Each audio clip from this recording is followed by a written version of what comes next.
Greetings, everyone. This is Payment Loan as we host your friend Nicole. Today, we get it kicking off day 4 of the November class for the 5-day Profitable Podcast Lead Challenge. And today is going to be all about the tech. And this is for the UK Europe class. Let's get going.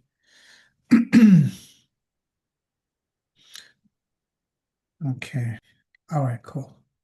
Okay, another person just joined in. Okay, Barbara. Okay. Do you see my screen? Yes, I can. Are you able to hear me loud? Or because for some reason I can't hear myself. Maybe my ears are still stuck by the plane. Oh no. I Yeah, I can't can hear hear you. myself properly. Yeah, I Wait. can hear you. Okay, good. All right, so today we're going to be talking again about the all the tech. Um, but before we start, any question about day 3 or anything we've covered so far, especially day 2 and 3, are very important. Any question, Mini? Um, About your zone of genius that we did on Tuesday, and on Wednesday we took the findings from the Tuesday and then literally showed you how to craft the irresistible I-ticket offer. so I tried to do it from your tools. From what? I wrote down my Ah, ones, but I don't know if they're a bit long, perhaps. okay. Uh, Um, I invite you to share your yeah, findings and your offer inside the okay. WhatsApp group so we can all have a look and for me to give you feedback there. Oh, I'll do that now. Thank you. Hello, Barbara. Thank you for joining us. I know you're on the road, so focus on that, please. Okay. All right. Anyways, let's get going. So as I said at the beginning, we can launch a successful, profitable podcast in 3 easy steps. Step 1 is the foundation, which is what we've done the first 3 days. Step 2 is what's going to be today, which is the tech and equipment and the art side. And step 3, which is tomorrow, putting it all together in the monetization, getting leads and getting clients. So um, first of all, the foundation, we already covered that. Just going to summarize it. Why do you want to start a podcast? What's the message you're trying to convey through your podcast? Where are you trying to serve? What's your ideal avatar? What's the number one pain point you're solving and for who? And of course, choosing the right and type of name for your podcast. That's what we're going to be covering today. The length and the format of your podcast, that's going to be today as well. And then getting high quality guests for your podcast, going to be a mix between today and tomorrow. So that's basically all of that. So as far as tech, um, yes, your environment is very important. You need to be in a place that's going to be quiet, not loud, of course. Equipment, the microphone, headset, accessories, and all that good stuff. Going to cover that. The tags and specs, requirements, and put it all together. So I'm going to cover that today. First of all, when it comes to deciding what microphone to start with, this is the one I started with. Let me just put this. Oops, coming down. Okay. This is a beautiful microphone. It's the Samsung 2QU handheld dynamic USB microphone, recording and podcast pack. I bought it 5 years ago. It was $63 US. I just checked recently, and now it's double the price on Amazon. So go to your local Amazon.co.uk or even on your local electronics store. You can find a good solid microphone. The good news is you don't need to spend a lot of money to get a solid microphone. You can get a really good one for about $100 to $150, about 100 pounds, as you guys like to say, 100 quid. So you can get that. And that's the one I would recommend. You don't need to spend a bunch of money. This is a very solid one. It took me from 0 to 200, over 200 episodes. And that one is very good. But when it comes to getting a microphone, only two things I warn you about. Make sure that it does have those two things. One is a stand, just like you see on the picture, and like on my microphone, it comes with a stand, so you can just put it on your table on your desk. And the second accessory that is important, and that's the only accessory you will need, and that is a pop screen filter. Pop screen filter is something you put on a piece of cloth, you put on top of it. and that's basically to stop certain sound from sounding like. For me, I have this that covers it on this microphone. It's a more expensive one. This is an Australian one. It's like $300. But again, you don't have to start with this one. I bought this after 3 years. Uh, this is a pop screen filter. On this one is literally a piece of cloth you just put on top of the microphone. It stops certain sound from sounding like, especially the P and F. That's the only piece of accessory I recommend you get. If you go on Amazon and you search for accessories for podcasting, you will be overwhelmed. There's so many, and 99% of them you don't need them. As I said, when it comes to microphone, make sure it comes with a stand, and make sure it is a USB microphone. That is very important. A USB microphone is a microphone you can directly plug into your computer or your laptop. Whereas the other type, non-USB, you need one of those amplifier, and that's another few hundred, if not a couple $1,000, and it has a steep learning curve to make it work. So don't worry about that. Just get a USB microphone. This bad boy right here, the Samsung Q2, is perfect. It's perfect. It fits all those requirements. Let me see. Okay, son of genius. Okay, let me go to your.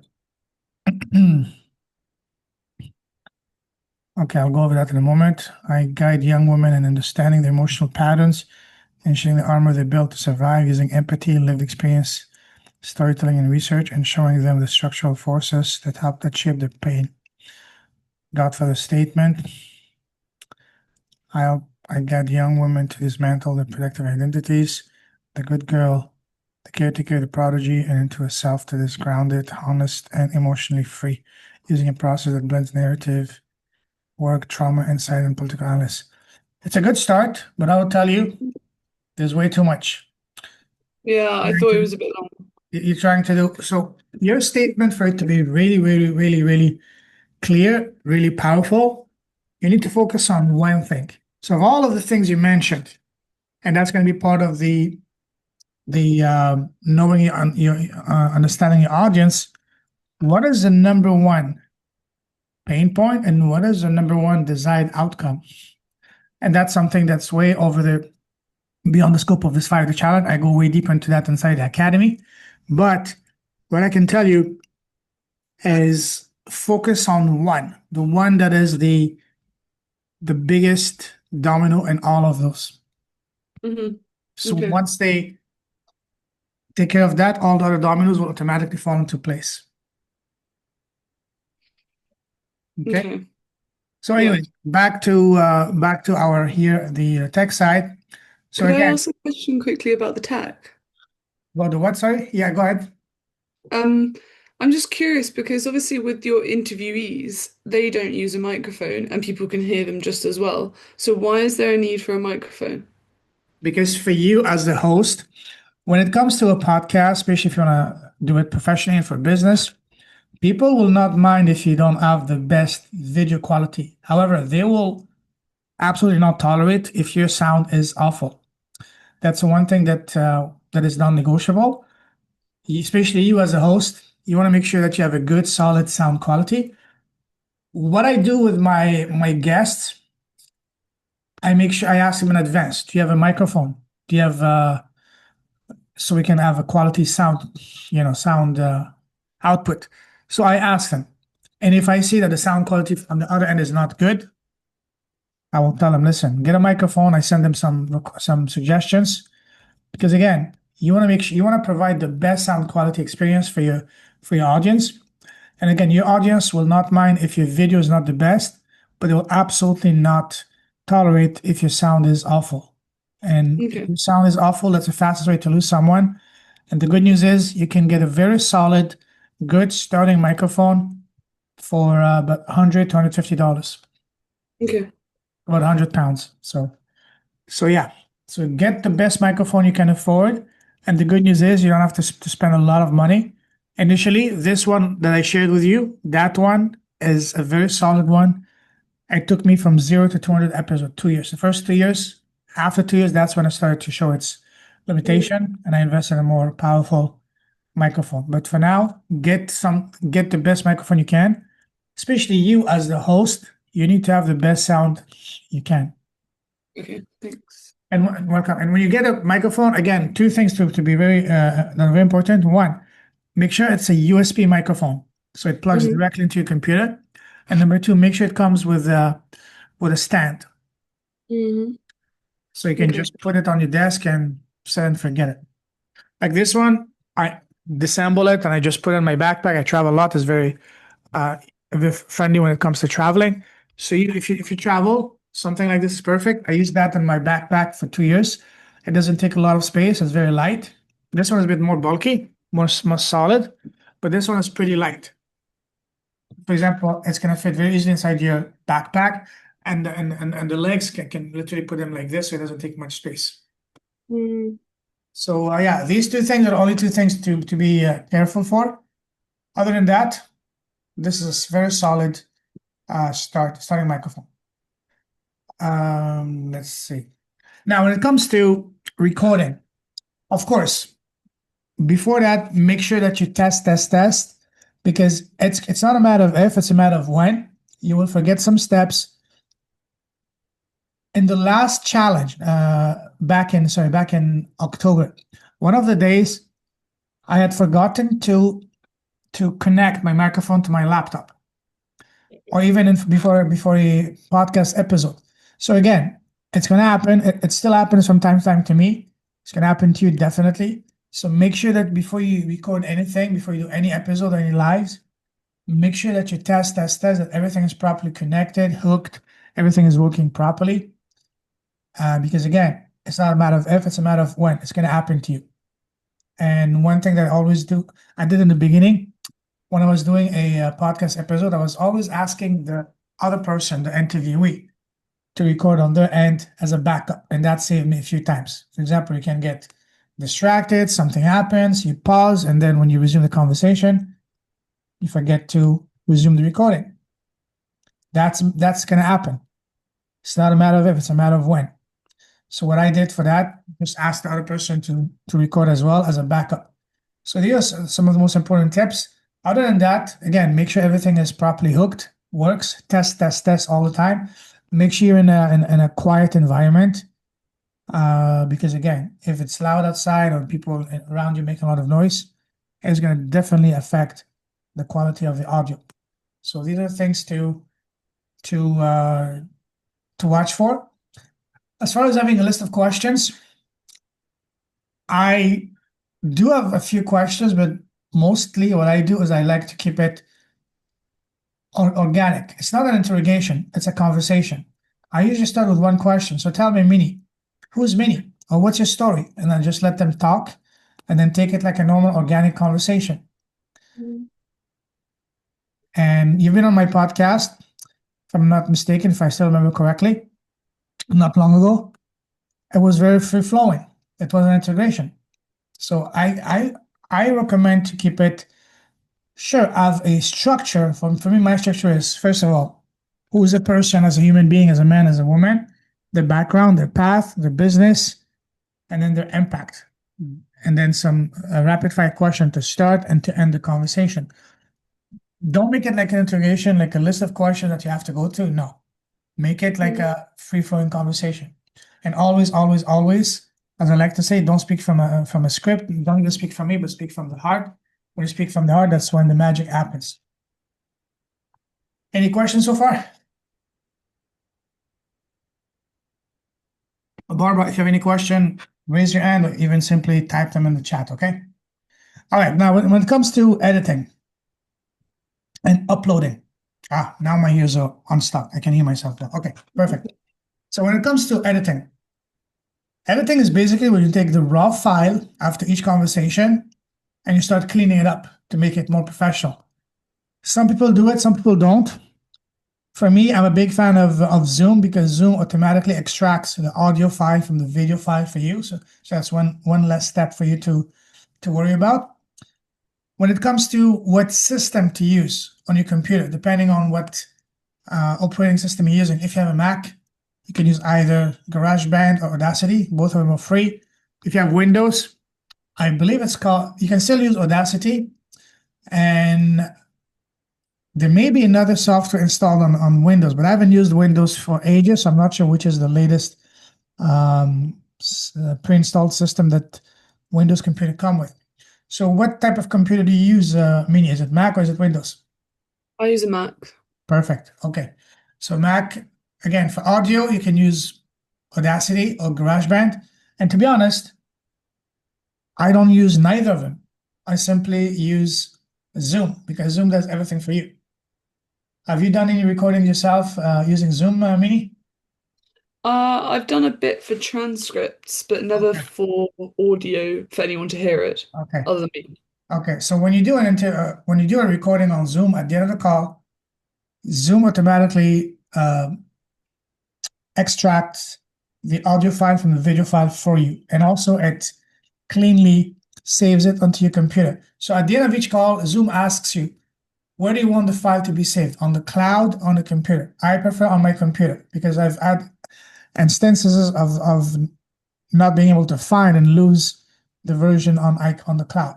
So I prefer my computer, and because my episodes are long, I have an external hard drive, so I just download them from my computer. Sorry, transfer them from my computer to the hard drive, and that's it. So Zoom is your best friend, honestly. You can do everything with Zoom. I've been running my podcast for 5 years. I've done over 410, 20 episodes, and I've been strictly using Zoom. Zoom is the best one because that's the one most people are comfortable with. Most people know. And yeah, so keep it simple. As far as headphones, when I started, I used to have my big, bulky Beats, but they were kind of heavy. Especially back then, my episodes were about 2 hours in length. Then I switched to my AirPods. But then I realized, wait a second, my computer's pretty new, and I've stopped using any headphones since. The only time that I would recommend for you to use headphones, two cases actually. One is if you're doing in-person live, like say two people in the same room in a studio, a recording. In that case, a headphone will drastically elevate the quality of not only of the sound, but also of the experience. One of my students in Malaysia, he went all in. He built a podcasting studio in his office. So each time I go there, we record a podcast episode right inside his office. And that case, yes, a headphone is really, really important. The other time that the headphone is important is if you do heavy editing. I don't. Heavy editing allows you to really uh, identify some of the sound that you want to remove. For that, yes, a good headphone will help you.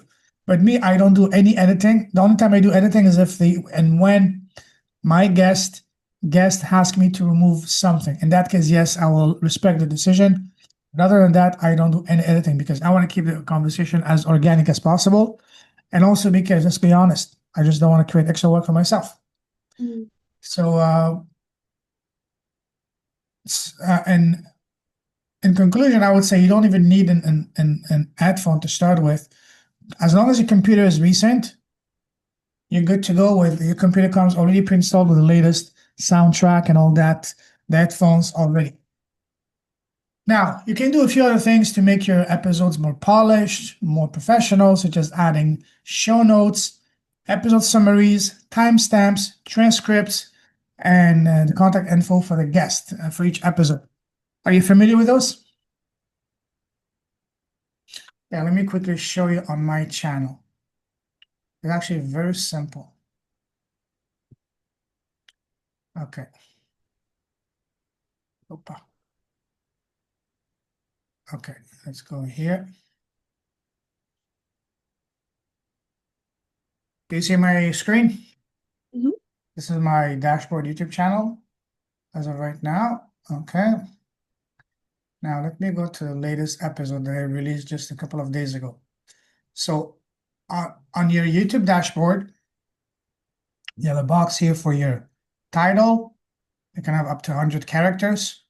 And then you have a box for description. You can have up to 5,000 characters.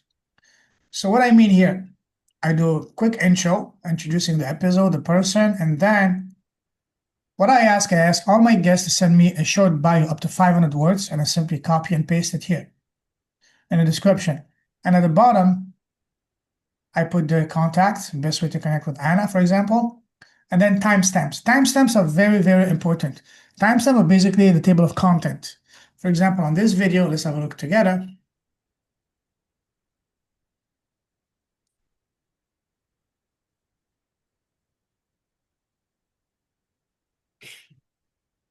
See, if you go here,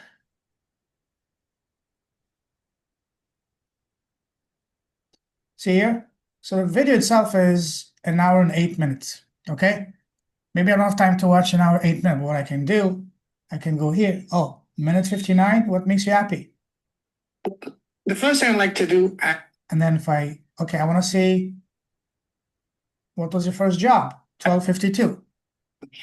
Do you remember So you see what I mean? It's basically like a table of content. This is very important for two reasons. One is going to give your listeners, your watchers, an opportunity just like when you browse a book at the bookstore, the library, you want to go to the table of content, the chapters. If you're intrigued by the chapters, you may pick it up, buy it, or read it. Same thing here.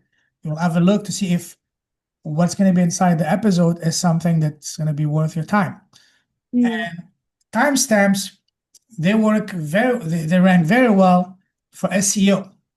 And another way you can leverage timestamps, you can easily take those, for example, and cut them into short reels, each of them. See what I mean? Each of them, you can do one for about 1 minute. What type of student were you back then? Were you popular with the boys? And so on and so forth. Share one of the miracles that happened in your life. So each of them can be its own little. That's so cool. Hmm? That's very cool. Yeah. So they're very easy to create. Honestly, the way to create them. So you go here on your dashboard. You always start with 0, 0. Okay, like this. And then the next one, I'm just making this up. Say 250, 54, and then 254. And then next one is going to be 832, and so on and so forth. I'm just making this up. But as far as creating the actual timestamps, I used to do them myself when I first started, but they were very time consuming. For each episode, it was taking me 2 hours roughly.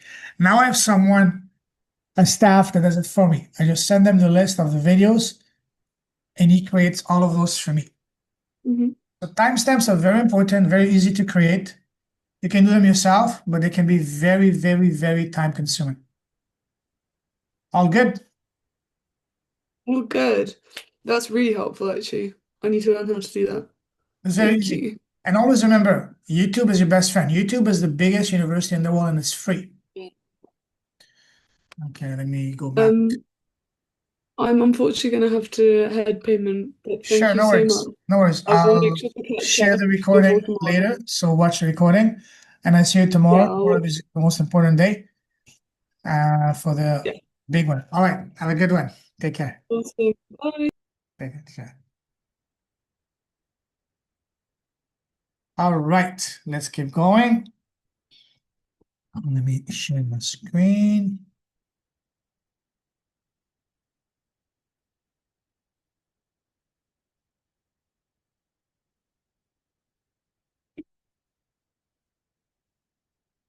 Okay.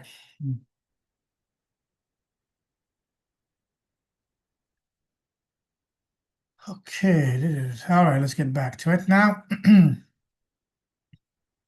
Any questions so far, Barbara? You can type them in the in the chat if you want. All right. No problem. We can continue. So creating show notes, episode summaries, timestamps, transcripts, contact info for your guests are very important. That's they make your episode more polished, more professional, and make them look good. And you can do them very easy, as I just showed you. Anything that you have any question, you can always go on YouTube. YouTube is your biggest friend. It's the biggest university in the world. And whenever you're learning something new on YouTube, don't just watch the video passively. Watch, pause, do, resume. This way you will spend the least amount of time to do something. All right. Now, as far as editing is not hard, but it can be time consuming and has a learning curve. So as I said, I don't do any editing unless the person asks me to do it. I use a Mac, so for me, I use iMovie. So on iMovie, it's very easy to do editing. You just upload. Before you make any editing, I recommend that you make a copy of the original file. Never make any editing on the original file. Always make a copy, and make all any changes, cuts, whatever on the copy version. And then you simply upload the copy version of the video onto your iMovie if you're using Mac. If you're using Windows, I believe it's called Windows Video Maker, and you simply use that. I haven't used Windows in a long time, so I'm not, I won't be able to help you with Windows. Again, YouTube is your best friend. Next, moving on. So just mentioned I can count on two hands the number of times I've done editing in over 400 episodes and 5 years. I only do editing when the guest asks me to edit something. Now, hosting for your podcast. There's lots of hosting. Basically, hosting is where your podcast, especially the audio version, will be located. It's going to be basically your podcast home, so to speak. And there's plenty of options available. There's some that are free, some that are paid, depending on how long your podcast is going to be. If it's less than 20 minutes and you do one episode a week, then you can get by with a free option. But if it's more than 20 minutes and you do more than once a week, then it would make sense to invest into the paid version. And the good news is the paid version is not expensive. I'm paying $10, $12 a month. My host is Podbean. I've been using him for 5 years. They're very good. They give me unlimited storage, unlimited bandwidth. They're very easy.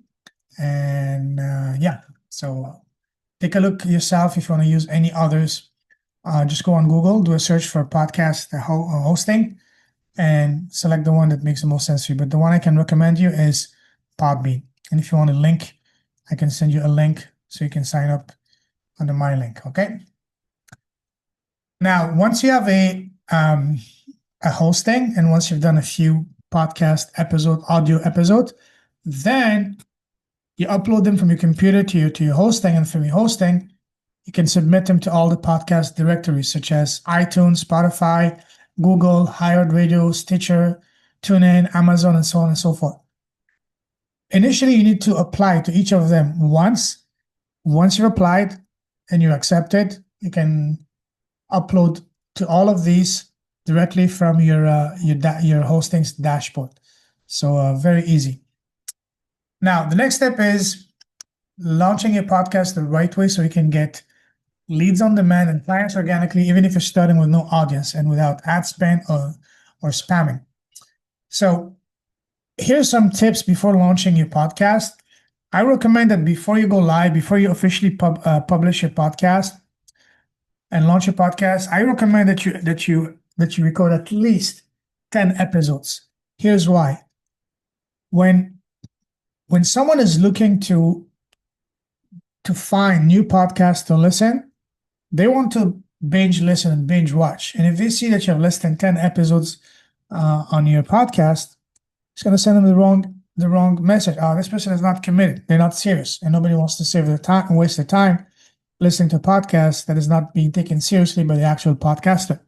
That's one thing. And also, your first 10 episodes, I call them your foundational episode because those will be very important. They will be your portfolio. As I mentioned earlier, once you start inviting people that do not know you onto your podcast, the first thing they will do, they will want to check you out. If you see that you have less than 10 episodes, not interested, because again, that's going to send them the wrong message. But if they see that you have 20, 30, 40, 100 episodes, then that's going to tell them, hey, this person is serious, they're committed, and everybody wants to be part of something that's winning. So, and the best way to build that initial portfolio of 10 episodes is simply interview each other, the people that are already in this container. And on the Facebook page, we have over 330 people. So go there, tell them you just launched your podcast, you're looking for guests, or even better, just contact your current or past clients. That's the best way to build that first foundational episodes, because this way you can not only talking to people that you already know you're comfortable with, but also you will be able to get beautiful testimonials from them. And also, those first 10 foundational episodes, as I said, they will be not only your portfolio, but also they will be your on-the-job training, so to speak, in the sense that it's going to allow you to yourself go to the process of how to identify those people invite them, schedule them in, set your computer up, test everything, record, edit, upload, promote, and all that. So you have to learn all of this. That's something that nobody can do for you. You have to learn it, and the best way to learn it is just like any job, you have to go through training. And those first 10 episodes will be literally on the job training, but also building your portfolio. So very important. Here's some further suggestions. You may already have a website for your business, which is beautiful. I would recommend also having a website for your podcast, so at least so that you can start collecting emails to build an email list. If you don't have a separate website for your podcast, that's okay. You can still use your existing website for your business. Just add a tab to it for your podcast and start collecting emails, because emails will be the biggest assets in your business online. And then start doing cross promotions and joint ventures with other audiences, people with audiences that are relevant to you, audiences that are comprised of your ideal clients, listeners, prospects, and so on and so forth. Here's another big one that not many people are doing that I would highly recommend for you guys to do, and that is to create press releases. Press releases are very powerful. All it takes is just one media outlet, whether it's a newspaper, magazine, TV, radio station, or even online magazine, online TV, online radio, whatever, or even another podcast. That's going to put you and your business on the map. So create press releases. That's way beyond the scope of this challenge, but you can easily search it yourself online. And of course, I go in depth into that inside the Profitable Podcast Academy. So what I recommend is for you to create at least one press release, ideally one per episode or at least one a week. But at the bare minimum, each time you're doing something noteworthy, like say you're for the launch of your podcast, you're launching a book, you're doing you're going to be talking at an event, or anything that's going to be worthwhile, you can do a press release. And all the local medias, they're always dying to find local people who are doing noteworthy things to showcase them. So don't go straight to the big mainstream international outlets. No, go to your local magazine, your local newspaper, your local radio station, TV station, your local even online magazine, website, whatever. Go to those smaller ones and then snowball them to get to the next one, iron. Before you know it, for 6 to 12 months, you'll be on those big outlets. And another one is going on a podcast tour. And that is for you to be guesting on other people's podcasts, not random podcasts, but podcasts that are where your exact ideal audience are currently tuning into. And that's something that I'm currently working on. I'm offering this as a bonus for my students of the Academy. And I will talk about that more on day 5 tomorrow as well. So going on a podcast tour is very helpful for you, because it gives you literally access to other people's audiences. Now, when it comes to formatting your podcast, some important things to consider here. First of all, should you do a solo podcast, meaning only you talking, or should it be with a co-host, meaning a second person, 2 people, or should it be a round table, multiple people, usually 4 people or more? Or you can do interviews, which is you interviewing someone. In this case, we're going to be interviewing our prospect. And this is my favorite, especially if you want to build a business, you want to get clients and make money. Interviewing your prospects is the best way to do so. And of course, if you're an author, you can do a narrative style podcast. We're going to be narrating, sharing a story either in each episode or over the course of a series or a season. That's how people are doing movies, serials, or books. They promote their work that way. But the one that has been the most successful for me and my student has been interviewing. And of course, you can do a mix of those. You can do, let's say you go all in, you do 5 podcast episodes a week, Monday to Friday. You can do one, for example, solo, where you just share tips, news, updates about and providing value to your audience. 3 of them can be you interviewing your prospect, and then 1 can be you either interviewing an expert to further provide value to your audience, or hosting a roundtable with 2 or 3 or 4 other experts in your area, in your zone of genius. That would be an amazing way to really build and grow a profitable podcast while also providing lots of value to your audience. Next, naming your podcast the right way. There's different ways to name your podcast. The first one is with a catchy name. For example, the Sharkpreneur Podcast, global from Asia. The second one is with a keyword-based title. For example, where your title contains the keyword that is related to what you do to your industry. For example, the Parenting Junkie Show, the Chiropractic Philanthropist, the Happy Attorney, the Flying Fish, or the the male the male nurse podcast, for example. The next one is, of course, your name. For example, the Joe Rogan Experience, the Tim Ferriss Show, the Payment Lorenzo Show, if I were to put my podcast under my name. And the next one is your brand. Like my podcast is called Leaders with a Heart because that's my brand. The Passionate Few, a beautiful podcast where they interview very successful people. And if you're lucky to have been able to